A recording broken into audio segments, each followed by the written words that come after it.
जी बिल्कुल, हुकूमत पंजाब महकमा हाउसिंग जो एक्ट बनाना चाहती है जिसमें रियल स्टेट रेगुलेटरी एक अथॉरिटी कायम की जाए और उसके ज़रिए जितनी भी सोसाइटियाँ हैं, सोसाइटी मालकान जो धोखाधड़ी करते हैं, फ्रॉड करते हैं, गरीबों का पैसा जो है वो दांव पे लगा देते हैं, जमा पूंजियाँ लूट लेते हैं और एक क्रिमिनल फ्रॉडलेंट प्रैक्टिस करते हैं, उस पे अब जो कानून साजी की जा रही है उसमें मुख्तलिफ तजावीज़ आ रही हैं। लेकिन महकमा हाउसिंग और सेक्रेटरी हाउसिंग उनकी टीम ये चाहती है कि इसके अंदर बहुत बेहतरी की जाए। जो रेगुलर होम्योपैथिक टाइप के कवानीन हैं, जिससे ना कोई फ़ायदा ना कोई नुकसान है और कोई सज़ा जज़ा का मुनज़्ज़म एक रास्ता नहीं मिलता, जिसके बाद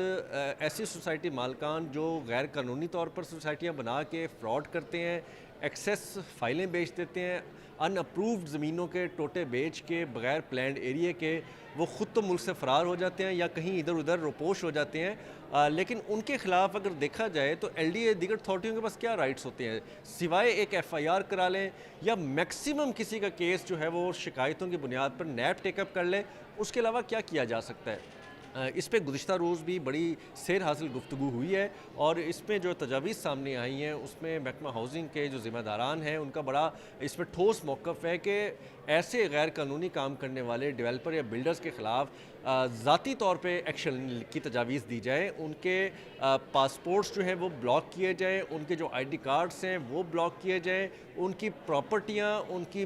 जो अंदरूनी मुल्क हैं उनको तमाम को अटैच किया जाए, अकाउंट्स अटैच किए जाएँ और जो बैरून मुल्क उनके असासे जायदादें हैं उनके लिए इंटरपोल से रब्ते के लिए भी मुनज़्ज़म जो कार्रवाई की जाए, एफआई हुकाम से रब्ता किया जाए। इस तरह के कवानीन पर जो है अब डिस्कशन की जा रही है और इस पे बहुत सारे स्टेक होल्डर्स जो इन कवानीन के